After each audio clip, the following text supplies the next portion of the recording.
माँ को हत्या कला पुआ मृत्यु सहित मेडिकल संग्राम करुछि बापा। कानपुर थाना अंतर्गत आतंडा गाँव में घटी अभावन घटना। पुआ हाथ में धरी लुहा फुंका नला माड़े माँ मिनी सेठी मृत्यु होता बेले बापा सनातन सेठी गुरुतर अवस्था कटक बड़ डाक्तखाना चिकित्सित होती। घटनास्थल में तदंतकारी टीम पहुंची तदंत आरंभ कर अभियुक्त पुओ को पुलिस गिरफ्त करिछि। तेबे जहाँ सूचना मिली पुलिस सूत्रु गतकाली राति 10टा समय कौन घटना को लेकिन सनातन बड़ पुओ अभियुक्त संजय कुमार सेठी सहित उभय बापा और मां झगड़ा होता। यापर घटना उग्र रूप नहीं। अभियुक्त पुओ संजय रागिजा एक लुहा नली में बापा और मां उभय मुंड को बारंबार आघात करते। रक्ताक्त अवस्था उभय बापा और मां को ग्रामवासी उद्धार कर बड़म्बा गोष्ठी स्वास्थ्य केन्द्र नहीं सेठारे डॉक्टर मां को मृत घोषणा करते। गुरुतर अवस्था बापा सनातन एवं कटक बड़ हस्पिटाल चिकित्सित होती।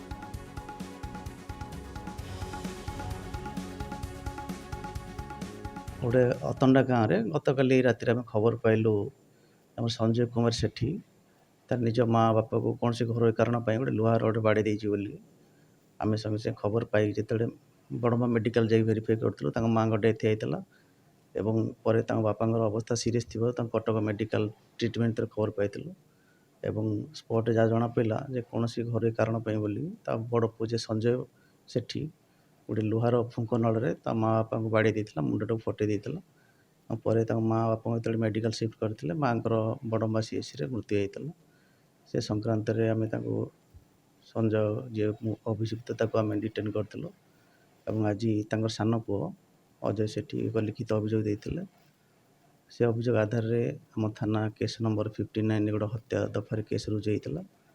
सकाଳେ आमर साइंटिफिक टीम आसते स्पॉट विजिट करते एवं सबकि आमर मान्य मोर एसपी साहब निर्देश जहाँ आम कम करूँ गिरफ आसामी गिरफ कर आज तुम कोर्ट चालान कराई।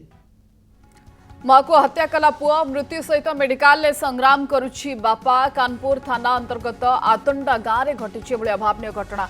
पुआ हाथ में धरी लुहा फुंका नला माड़े माँ मिनी सेठी मृत्यु होता बेले बापा सनातन सेठी गुरुतर अवस्था कटक बड़ डाक्तखाना चिकित्सित होती। घटनास्थल में तदंतकारी टीम पहुंची तदंत आरंभ कर अभियुक्त पुओ को पुलिस गिरफ्त करिछि। तेबे जहाँ सूचना मिली पुलिस सूत्रु गतकाली राति 10टा समय कौन घटना को लेकिन सनातन बड़ पुओ अभियुक्त संजय कुमार सेठी सहित उभय बापा और मां झगड़ा होता। यापर घटना उग्र रूप नहीं। अभियुक्त पुओ संजय रागिजा एक लुहा नली में बापा और मां उभय मुंड को बारंबार आघात करते। रक्ताक्त अवस्था उभय बापा और मां को ग्रामवासी उद्धार कर बड़म्बा गोष्ठी स्वास्थ्य केन्द्र नहीं सेठारे डॉक्टर मां को मृत घोषणा करते। गुरुतर अवस्था बापा सनातन एवं कटक बड़ हस्पिटाल चिकित्सित होती।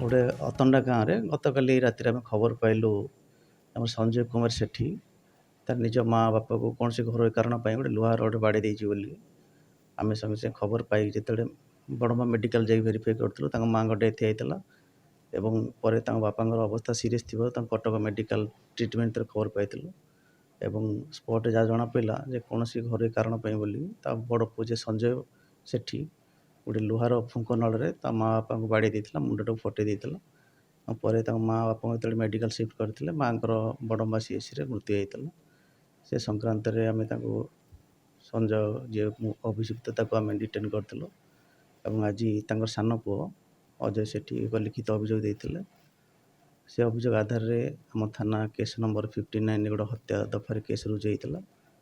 सकाଳେ आमर साइंटिफिक टीम आसते स्पॉट विजिट करते सबकि आमर मान्य मोर एसपी साहब निर्देश जहाँ आम कम करूँ गिरफ आसामी गिरफ कर आज तुम कोर्ट चालान कराई।